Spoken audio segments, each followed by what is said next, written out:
Empire. Heel back to Hachimura.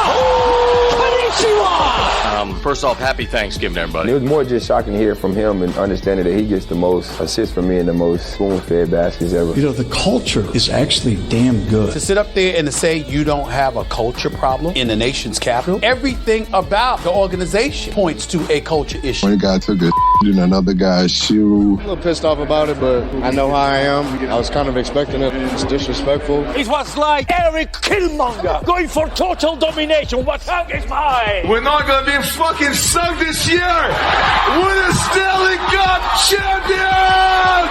Yeah! Thank you for joining us. We are the Beltway Sports Bros. I'm Matt Vazana, and as always, my brother Noel. Hey, Noel, you're off your normal location here since you're such a big star and all. You know, we don't want to disclose exactly where you're at, but how's your vacation going, and how was your trip going up? It was great until I had to do this. No, it's actually been going really nice. It's nice to get away from things, and, I'm always on the job, though. I'm here for you fans, always. Mm-hmm. Yeah, myself, I was not feeling great. Had to take a little bit of a nap.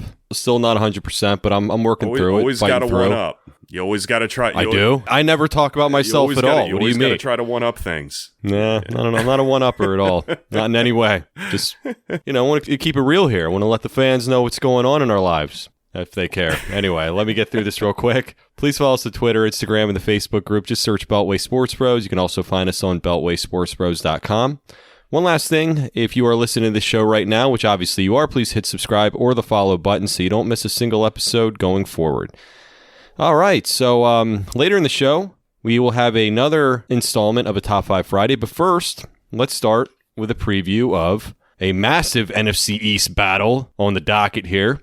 In a pivotal matchup for the Tank for Trevor sweepstakes, your 1-4 Washington football team will travel to East Rutherford, New Jersey to play the 0-5 New York Giants.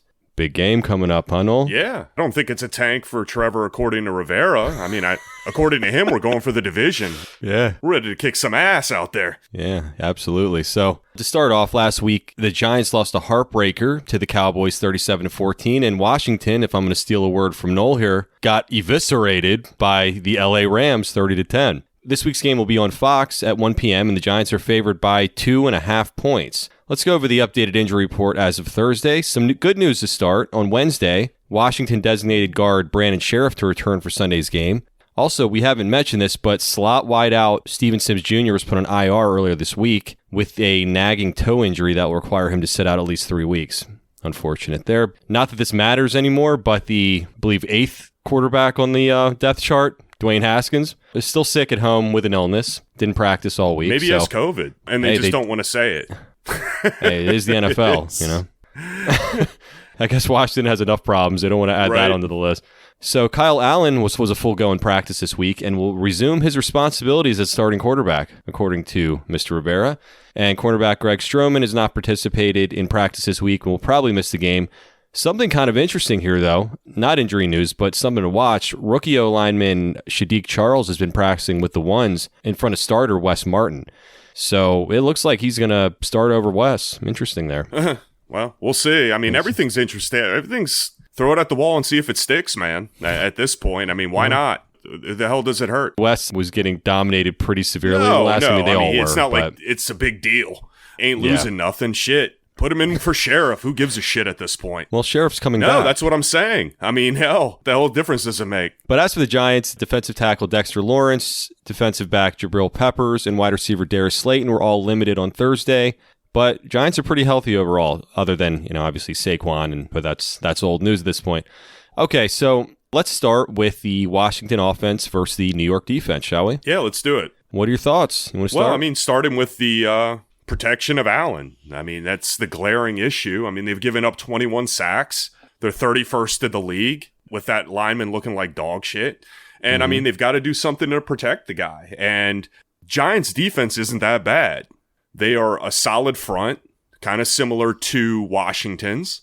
They've got a decent secondary. Bradbury, the guy that Washington tried to get. who has been playing as a lockdown corner. Didn't want to pay him. Didn't want to pay the guy. I mean, I guess he's not character enough. I don't know. But as far as offensively, they've got to still try to consistently run the football and do it with, regardless, like we've talked about before, I don't care if it's negative gains. That's what they have to do. If the philosophy here is for the defense to keep you in games long enough, they have to sustain drives. And they have to do that with what they've been doing, the short passes and the running the ball. And at this point, Matt, I'm confused on what their goals are and what their identity is going to be in this game. I really don't know. I don't know with Allen if they feel like they can open it up more, if they're going to downgrade things and have him be a game manager, so to speak. And that might come up a little bit later on in the show. So I don't really know what their philosophy is, but they've got to sustain drives. They've got to. Well, we've been saying it every single week.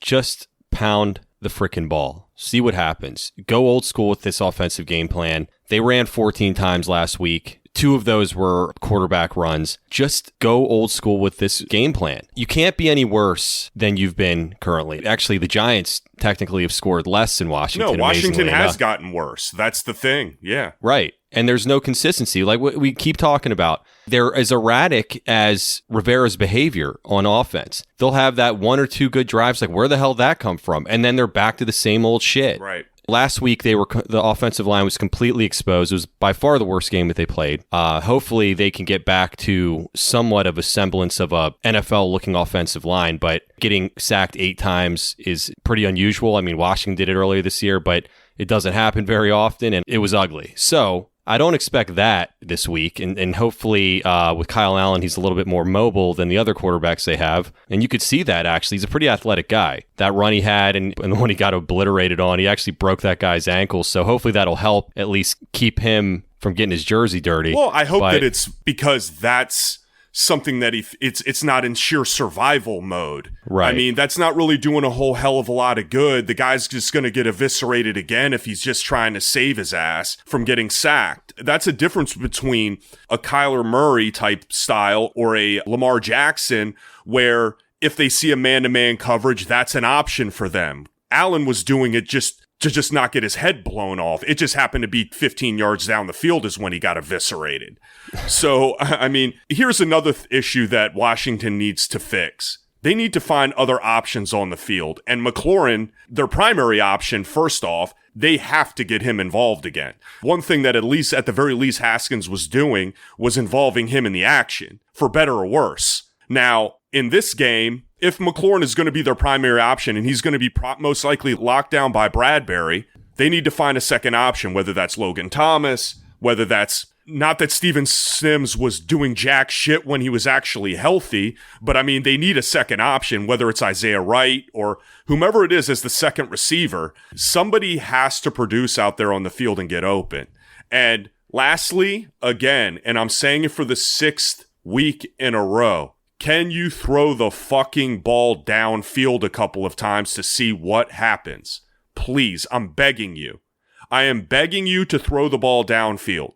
I don't care if there's no protection or not. Throw the ball downfield. Try to change the trajectory of the game a little bit in that fashion, because this dink and dunk shit is not the way modern football is played. I'm sick of seeing it. I've seen it for 20 goddamn years. I'm over it, man. We need to change the trajectory of this game and see if there's chunks that could be taken, because I don't see drives being sustained. I'm hoping that they are, but if you're going to score sometimes, try to just get lightning in a bottle once, for God's sakes. Yeah, and it would be okay, I guess, if this defense was a juggernaut and you're just like, hey, we don't want to turn the ball over. We don't want to make any mistakes. We know the defense has got it, but that's just not the case. So if you're going to get a turnover, it's, again, I feel like a broken record. It's much better to get it 50 yards down the field than to get it in your own 20 or 30 or something, So just fucking try it. See what happens. Go nuts. Yeah. I'm going to say it again. Run the ball and go deep. That's Norv Turner's MO. That's what he used to do. They have to go into this game offensively like they have absolutely nothing to lose, because they really don't. They've lost all respect of their fan base and everybody in the league based on their performance last week. The only respect that they gained was the sheer fact that Alex Smith limped onto the field. That's the only thing that people are talking about, thank goodness, because if they actually watched a play of that game besides the one of him trotting onto the field in the pouring rain, they would have said, wow, this is probably the worst team in the entire league. That was a historically bad offensive show. I'm saying. I mean, and it's not overblowing it. Historically, I think 1965 or something was the last time somebody had less than 108 yards total on offense. So offensively, they can't do any worse, obviously, based on the stats. So I just think that they need to find something and go with it. Find one thing that we say, this is what we're going to do today for better or worse, and stick with it, because when you start adding pieces to something that has not the ability to do it, you become shitty at everything. So just find one thing, become good at that, and then maybe the next week say, okay, and then grow upon that. That's the dangerous thing. It's like a person that's a shitty driver that thinks that they're good at it. They're the most dangerous people out on the road. Yeah. You know? I mean, there's nothing worse than a person that thinks they're a good driver that sucks. At least people that drive scared, they don't want to do any more damage than they already potentially could do. So just find one thing and stick with it and see where it goes. The easiest way out of that is to run the ball and throw it deep. Right. That's simplified. Simple. You know, run the ball. I'll even go with run, pass at this point, like Gruden. Yeah, be I predictable. would kill for that at the moment. Bring Adrian Peterson back and know that you're going to run it the first 2 times and then pass the ball. Either A, play action, or B, throw a bomb. Yeah. I mean, shit, that's what they did with Mark Rippon, for God's sakes. It took him somewhere. Moving on to the Washington defense versus the New York offense. So one stat that I saw, and I don't know if you know this, but the Washington defense has given up the most 40-plus yard plays this season with 6. That's not good. That's worse than I thought. Yeah. I'm not shocked, but that's bad, man. It's really bad. And then also 6 in the NFL with 17 20-plus yards plays. So what are they doing? They seem to be stopping the run okay, but I don't think that they're being over-aggressive either. I just think the guys don't know what the fuck they're doing. They're all confused. The linebackers are a mess. The safeties, Jesus Christ, I mean, probably the worst part of the team. And when you give up 6 40-plus yard plays, that's usually confusion from the secondary, and you've seen a ton of that. You saw a ton of that many years before, and we thought, okay, well, Jack Del Rio's coming. He's going to clean up this confusion in the secondary. Everybody's going to know what their assignments are. Apparently not. In actuality, getting worse. One positive thing, though, is that Daniel Jones has been sacked 17 times this year, and Washington can hit the quarterback, or at least they could the first 4 games.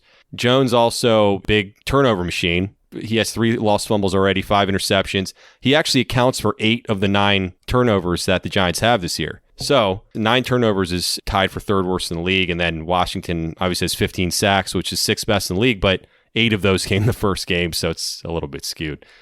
They just got to get to Daniel Jones, bottom line. They got to hit this guy. They got to scare him. He can't handle it. He can be a little shifty back there, though. We've seen it before. He's lit this team up the last 2 times they played. I mean, he was a rookie last year, and he didn't look like a rookie.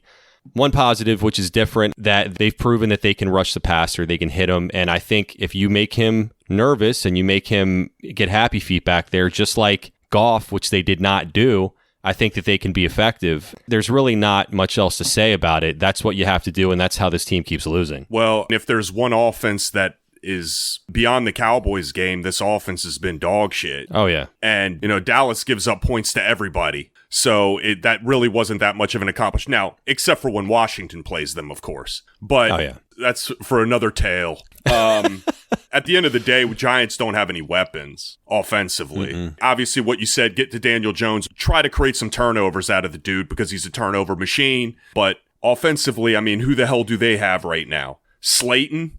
Yeah, Slayton, and he's hurt. Yeah, he might not play. And then Ingram at tight end, who they're even potentially talking about trading. He's their only offensive weapon. Their leading rusher is Daniel Jones. Right. Got Freeman, who had a decent game against the Cowboys last week. But really, offensively, they're not very scary. If this defense can't play well against the Giants and break this 30-point streak shit, I don't know who the hell they can do it against. Wouldn't surprise me if they could. No, I'm not debating that. I'm just saying if this is a game that the defense has to win, okay? They have to win this battle. It's going to be against two shitty offenses against two decent defenses. That's what this game is. So whatever defense is more successful and can get to the quarterback better, that's going to be the team that wins the game, I believe, and the turnover battle. Because I believe there are turnovers out there. There's money left on the table, is what they love to say. And I think that the ball will hit the field a couple of times, and Washington has to come up with it. It would be lovely to even get a defensive touchdown. Keep this shitty Washington offense off the field if they can. Don't even take it to the one. Put it in, please, because we'll end up kicking a field goal, I promise you. Offensively, the one positive is this defense can get off the schneid that they were on, get to Daniel Jones, and even the D-backs might be able to look some like they've played football before in this game because the Giants don't have anything. Hey, and everybody keeps talking about this race for the NFC East, NFC least, as they like to say, but it's still legitimate. This team sucks, don't get me wrong, but I mean, the Cowboys just lost Dak. They're 2-3. They're still better than Washington. Oh, I know. Oh, of course they are. I'm not saying they're not. And look, I'm not having any delusions here. I'm saying that if they win this game, they're actually, as sad as it is, in pretty good position. Matt, and it's a game that is probably the two worst teams in the entire league. We're not even talking about in the division, okay? So if they win this game, and we're going to go over the prediction of the score here shortly, but this is the two worst, I would say, worst teams in the league. Definitely the two worst offenses in the league. Yes. So it's going to be, like I said, up to the defenses whether they want to win this game or not. That's really where it's going to be. And God willing, Allen just doesn't turn the ball over. They can produce a little bit offensively, just enough to give them a little oomph to get over the hump and win the game. But we'll see.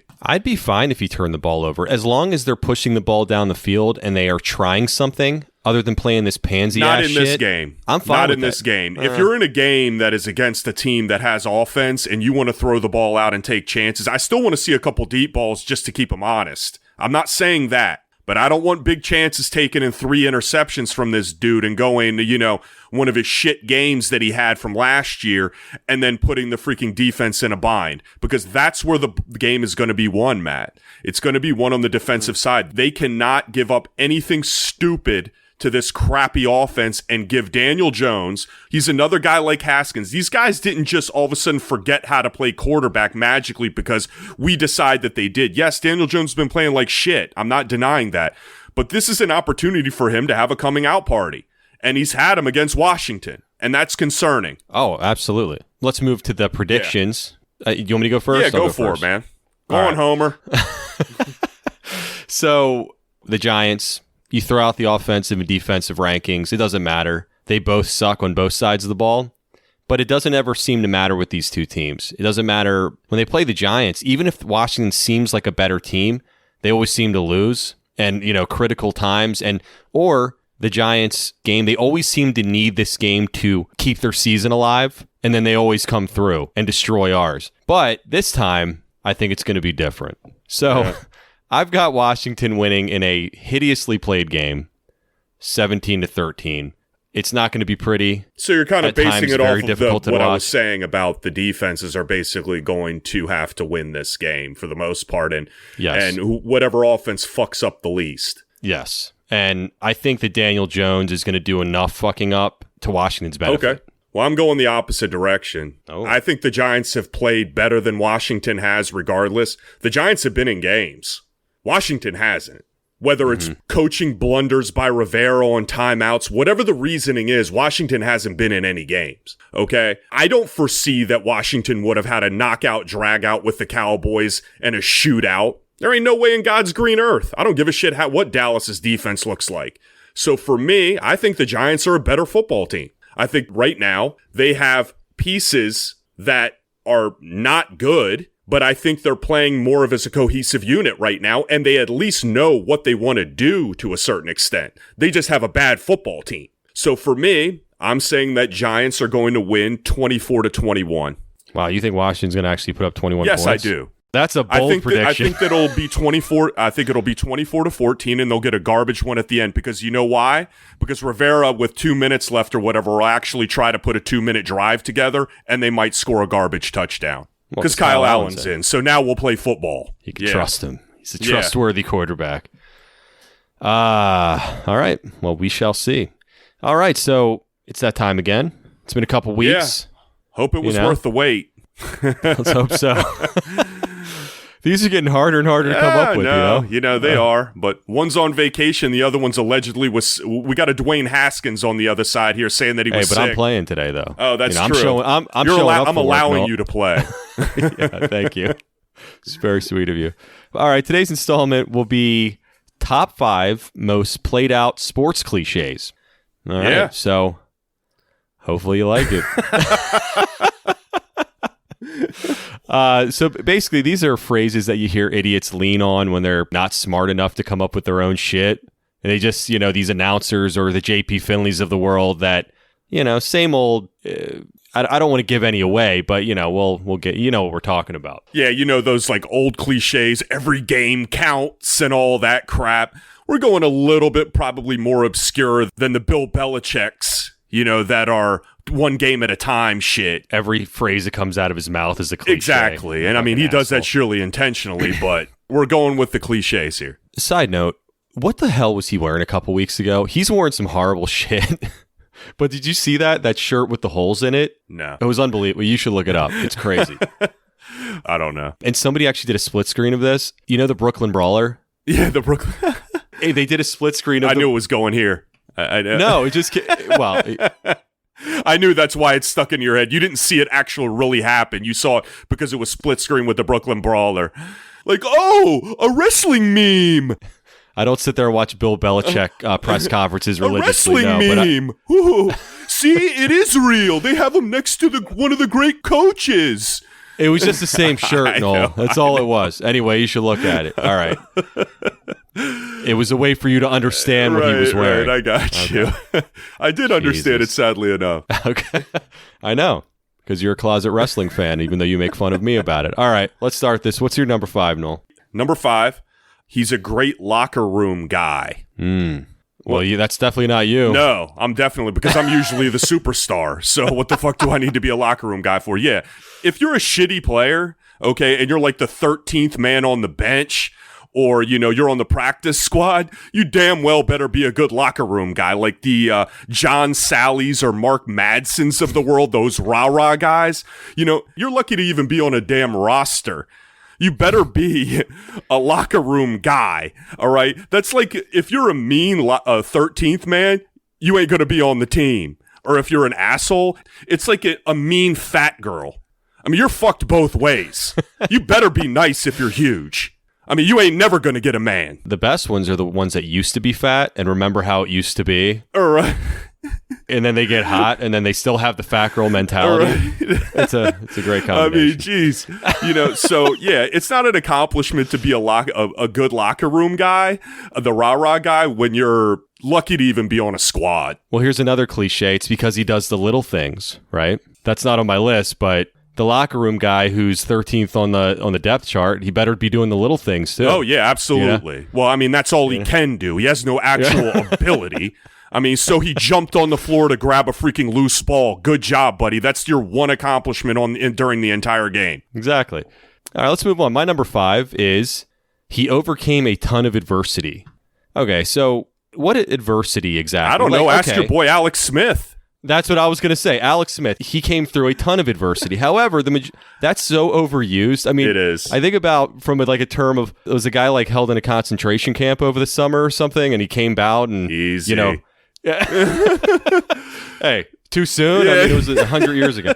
But it doesn't make any sense. It's what adversity, and they use most of these guys have come from shitty situations to begin with. It's not like a bunch of rich boys with yachts that play in the NFL, the NBA, MLB, whatever league that it is, soccer, whatever it is. These guys come from shit. Usually, they're all coming from some kind of adversity. Now, but that was 20 years ago. I'm talking about he ate some bad tuna or something, and now he's coming through. Oh, Jordan fighting through the adversity of getting a bad pizza from Mormons. Yeah, it's so ridiculous. Yeah, did you see how he fought through that? Dude, these guys are getting paid millions upon millions of dollars. I would kill to fight through that adversity. There ain't no adversity, okay? It's bad situations or an injury that they have to come back from. They're not fighting through anything else that anybody else has to fight through. Or Alonzo Mourning, adverse situations. The hell does that even mean? Yeah. I don't know. All right, what's your number 4, Noel? All right, my number 4 is he's a game manager or he's a game general. Like the shitty average point guard that they have no choice but to play, or the quarterback, like the game manager, like going back to like your boy, Alex. It's the Alex Smith show. List? The game manager, or the Trent Dilfers of the world that had like one of the all-time great defenses, and he did everything possible in order for them not to win it. You know, these game managers, he just keeps them in the game. You know, that point guard, that Mark Jackson, he was a great court general. He didn't do too much and he didn't do too little. He was just right there in the middle, and he just knew just the consummate professional on the court. No, you were just average or sucked at everything, and they had to keep you out there because they had nobody else to put in that actually had any balls. I think the game manager is more so the shitty quarterback. No, a point guard definitely is the floor general, the game manager guy that averages like freaking 9 and 6. Or some shit like that, like the Chris Whitneys of the world, remember back in the day? Yeah. That was a floor general that could, like, manage things. No, they're just average as shit, okay? Yeah, that's a good one, Noel. Thanks. All right, well, I'm going to do my number 4. It's all about winning. I mean, shit, I would hope so. What else is it about? What the fuck else is there? I guess the thing is, if somebody says it's all about winning, and players actually go out of their way to say nothing about anything else, it's about winning. Like, you should be... Man, I'm just going out there to win right now. I ain't even worried about my contract, nothing. It's just about winning. Do you think you deserve an award because a game that you're paid to play to win, and you should be celebrated because you want to win? It's like a freaking girl, like a hot girl that says, I'm a really nice person. Like, I'm a really... You are, then that means that you're not. Yeah. Okay? If you have to say it, if you have to say it, you don't mean it. Yeah. All right? Let the shit happen on the court, or let it happen in reality of when you have to be nice person that you actually are. If you have to label yourself as a nice person or that you're a winner, you're usually not. Yeah, exactly. Well, Noel, what's your number 3? Okay. My number 3 is he's the first one in the building and the last one out. So not Dwayne Haskins. No. Like, what are the other guys doing exactly? What are they, working banker hours? What do these guys say, like, peace? They see this guy, like, running. They come in. He's there 2 hours before. It's like, man, look at this guy. All these guys come in strolling in with hangovers. And they're like, wow, look at him. He's already run 5 miles before we even showed up. Like, what are these other guys doing? Everybody else is just lazy assholes. And the coach looks like an asshole by saying that. Or the announcers. Like, everybody else is lazy assholes. And this one guy is the grinder. Fuck you. It's the same thing as, like, going to work and you look around and the first person who gets up at 5 o'clock is looked at like they're the laziest piece of shit ever. Right. You don't want to be the first one to get up. No. You want that other person to be the first one who just doesn't give a shit. And then you're like, all right, I guess I get paid 8 hours. That's what I'm working, asshole. That's it. I mean, but the thing is, it doesn't work that way in pro sports. No. These guys all work off hours. They're not working 9 to 5s with a 1 hour lunch. So to come out with that and say, oh, first one in the gym, last one out. Yeah, there always is going to technically be one guy that is the first one that actually walks into the door and the last one that walks out. Yes. Well, it's funny, though. You don't listen to Chris Cooley, but this is actually hilarious. What he would do when Gibbs was there, he knew when Gibbs was there. This is hilarious. He would show up and like do sprints while he knew that he was at the window that he was watching for like 5 minutes. And then he'd be like, and then he would leave his notepad on his desk and wrote like in big bold letters, Chris Cooley's notes. And they would actually grab his notes and see like how hard he worked. Oh my gosh. That's awesome. He's like, all you got to do is pick and choose and know how to cheat the system. So he'd really work like an extra 10 minutes a day, but they all thought he was the hardest worker on the team. Such a great move. And then that's the one that the coaches brag about at the press conference. You should see this guy, like, just so studious, always grinding. Like, he's working so hard that pencil is just worn down. No, he's just going in there and playing the system like most people do at their job. Beast. So you got to have a little respect for Cooley for that. Oh, anyway. Absolutely. Great move, man. So my number 3 is I really want to thank God. I mean, really. So played out. If you're into that kind of thing, I guess, do you really think God gives a shit if you're, averaging 28 points a game on a basketball court? Or you hit a buzzer shot. Let's be serious here. I think, again, that should be higher on the list personally, Matt, but I didn't even really put that one into the equation. But yeah, you're absolutely right. It's absurd. I think God has bigger fish to fry. Yep. Hypothetically speaking, it just shows that you're a scumbag if you think that God really thinks about you in that way. Because no, it's going back to I know right. that I'm a good person, that he has time out of his busy schedule to watch your buzzer shot. I mean, I understand the context in which they're putting in, like, to put him in that player in that situation to achieve. He didn't. I equate it as a CEO of a company doesn't know what the guy's doing on the ground floor. Right. I mean, personally, really, he doesn't give a shit if the toilet on the 13th floor is clean or not. Yeah, exactly. Well, that one's pretty annoying to me. Absolutely. You're absolutely right. No, that was a good one. That one didn't even cross my mind, but yeah, thank you. Thank you. Hey, no problem. God will praise you on that one, Matthew. God willing. All right, what's your number 2? My number 2 is he's got a high ceiling or high potential, which means that he's dog shit and they don't know what the hell he's got. He maybe runs faster, he can jump really high, or has a big wingspan. Troy Brown. Perfect example. Perfect example. These guys that are, out of high school or whatever, you guys have no idea. They have the trimmings, they're 6'10", 7'3" wingspan, but wouldn't know what a basketball looked like. This is like a Ernie Grunfeld special right here. Right. Andre Blatch, JaVale High ceiling, McGee. man. Oh, and the announcers love to use that. They use it during every draft. I'm going to make a fucking drinking game out of that term. Whether they're from Europe or the Darko Miliciches of the world, they're like, oh my God, this guy's upside. His upside, his high ceiling. Jan Vesley. Yeah. Another Grunfeld one. special. Another Grunfeld special. Oh, serious. Young, rough around the edges, but serious high upside here we're talking about. They're raw. Raw. Yes, that's another one. Raw. Dwayne Haskins. They all go under the same umbrella of that high ceiling bullshit where they have no clue and they just cross their fingers and hope that, he'll pan out, which 95% of the time that they don't. Well, that's why they put that right out of high school thing to a stop in the NBA, because it was all these guys were crashing and burning so often and more times than not, and now they're fighting back with it. So more raw ceiling guys to expect here down the road. All right. So my number 2 is nothing comes easy in this league. Can you have a more obvious statement than that? I mean, you're talking about literally the greatest players on earth in one league. I would hope that things would be pretty difficult considering what percentage of the population's in this league.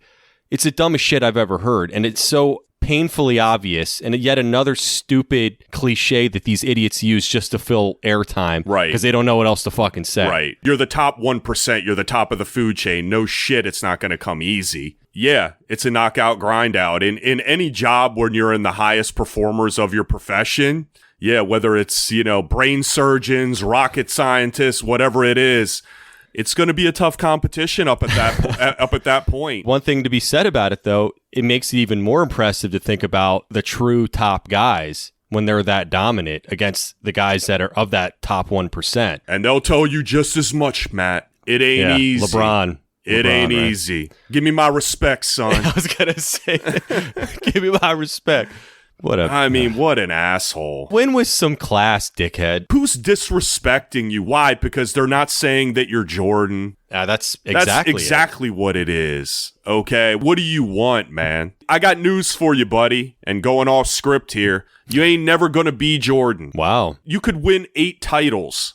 Okay, no, I'm saying in the eyes of the public, not in mine. I don't give a shit one way or the other. I both think they're both idiots. But I do think that Jordan is one of the greatest players to ever play the game. I'm not denying that. That doesn't mean he's not an asshole. But, buddy, you're never going to beat Jordan as the greatest player of all time. I got news for you. Okay? Because at the end of the day, your titles came tarnished with getting super teams together. Yes, Jordan did it at the end with the final three to a certain extent, bringing in Rodman, bringing in those players. But you're always hop, skipping, and jumping into the next best thing. And that's where the lack of respect comes in. Absolutely. You didn't work for it. But I also think a portion of that is nostalgia, too. 20 years from now, when they look back at LeBron, he'll be looked at as a better player than he is now because everybody likes looking back to what they remember. People will remember that he copped out by going to teams absolutely. and bringing in big players. But yeah, they will. And Jordan is beloved because he, even through all the bullshit, he stayed with the Bulls. Right. We'll see. No, you're absolutely right. right. But if you're asked for the respect, you're not going to get it. No, he needs it too. He's begging for it. Just like he's begging for his hair back. All right, so finally, drum roll. What's your number one, Noel? I said I wasn't going to go full cliches, and I know I think we're on the same page on this one, Matt. Defense wins championships. Got the same one. What? The Packers of the 60s? When the fuck is the last time, besides like the Ravens, has a defense won championships? You can't touch a quarterback anymore. Shit, you can't breathe on a receiver. You can't do anything. The NBA looks like the old 1970s ABA. What are we talking about? Defense wins championships. People are flying all over the place. We're back to scoring 140 points in basketball games again. Defense wins championships? Are they out their damn minds? They're still using this same bullshit. You want to talk about nostalgia? I mean, good Lord, when the last time has a defense won a fucking chip? Like, what, you need a shutdown guard these days to win a championship? Get the fuck out of here. Joe Dumars went the way of the dodo, my friend.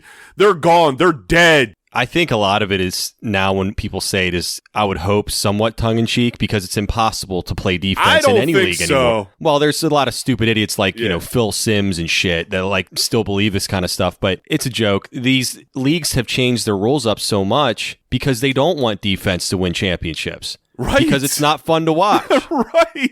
It's like chicks dig the long ball bullshit. Exactly. They want a demographic that they didn't have. I don't want to see this knockout, drag out 10-7 games. And the irony is, when Jordan was playing, they were getting 35 million viewers, and now they're scoring 140 points a game, and they're getting 2.5. Maybe they're on the wrong path here. Maybe people want to see defense winning championships. Maybe they do. Hey, if defense actually comes back into leagues, I will take this cliche off of my list. But it doesn't seem to be happening anytime soon because it's a damn joke. People drive down lanes. It's getting worse and worse because just like movies, Matt, superhero movies, Star Wars, whatever genre you like where it was usually geeks.